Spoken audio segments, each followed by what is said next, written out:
Shalom bagimu yang diberkati dan dirahmati Tuhan. Kembali kita berjumpa dalam edisi Renungan Pagi Penyejuk Iman. Tema pagi ini, satunya pikiran, perasaan, perkataan, dan tindakan. Untuk pelayanan firman, mari kita berdoa. Kepadamu ya Tuhan, kami bersyukur atas segala kebaikan-Mu, dan kami hendak mengisi kehidupan kami di dalam firman-Mu. Kiranya kuasa Roh Kudus-Mu bekerja memampukan kami untuk mengerti dan memahaminya. Di dalam nama Tuhan Yesus kami berdoa. Amin. Firman Tuhan 1 Tesalonika pasal 2 ayat 3 demikian. Sebab nasihat kami tidak lahir dari kesesatan atau dari maksud yang tidak murni dan juga tidak disertai tipu daya. Saudara-saudaraku, jujur saya mau mengatakan bahwa setiap kali saya menyampaikan khotbah, saya harus mempersiapkan konsep utuh dari khotbah itu. Mengapa? Sebab saya sendiri takut bahwa khotbah saya akan melenceng jauh dari teks sehingga menjadi batu sandungan bagi semua orang yang mendengarkannya, dan hal itu akan mencemari kebenaran firman Tuhan itu sendiri. Dan coba Anda perhatikan, begitu banyak pemimpin atau pejabat tinggi negara yang biasanya menggunakan teks atau catatan dalam menyampaikan sebuah pidato resmi kenegaraan. Tentu tujuannya sudah jelas, yakni agar ia tidak salah berbicara, sebab apa yang disampaikan itu benar-benar penting dan wibawa negara pun dipertaruhkan.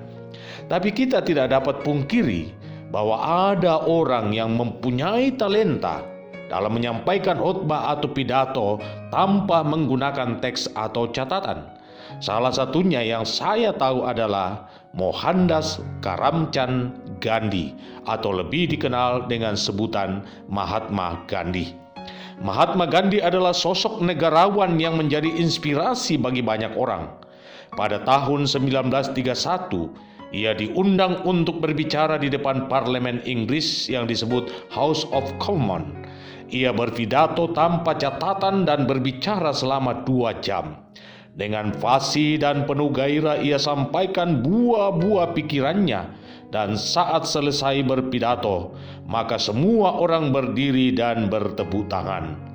Kemudian salah seorang wartawan mendekati Mahadev Desai, asisten pribadi Gandhi, dan bertanya, apa rahasianya hingga Gandhi dapat berpidato dengan fasih tanpa catatan walau dengan durasi yang cukup lama namun memukau banyak orang.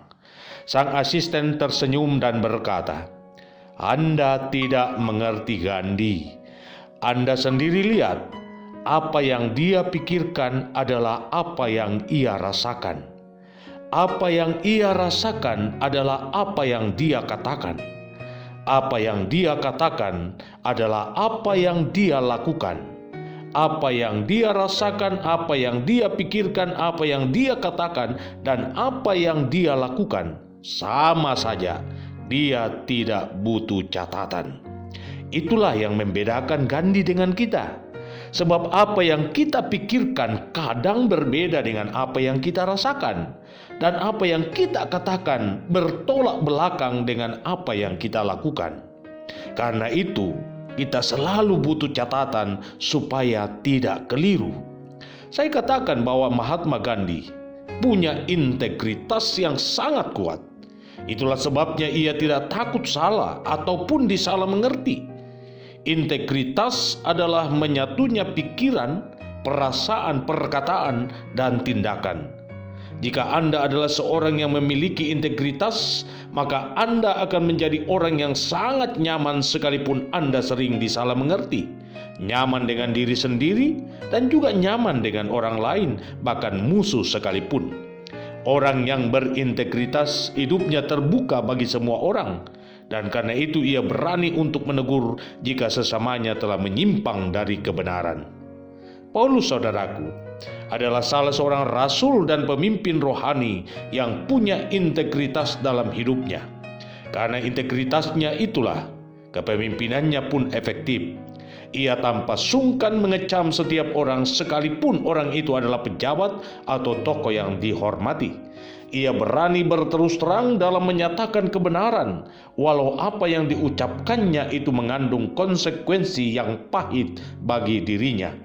Ia tidak segan-segan menegur dan menyatakan kebenaran dengan keras dan tegas, sebab apa yang ia katakan berasal dari hatinya yang murni untuk melaksanakan perintah Tuhan Yesus. Katakan ya jika ya dan tidak jika tidak. Apa yang lebih daripada itu berasal dari si jahat. Matius pasal 5 ayat 37. Karena itu saya hendak tegaskan hal ini kepada Anda. Integritas diri yang kuat akan menjadikan Anda layak disegani dan dihormati, bahkan musuh sekalipun akan merasa sungkan untuk menjatuhkanmu.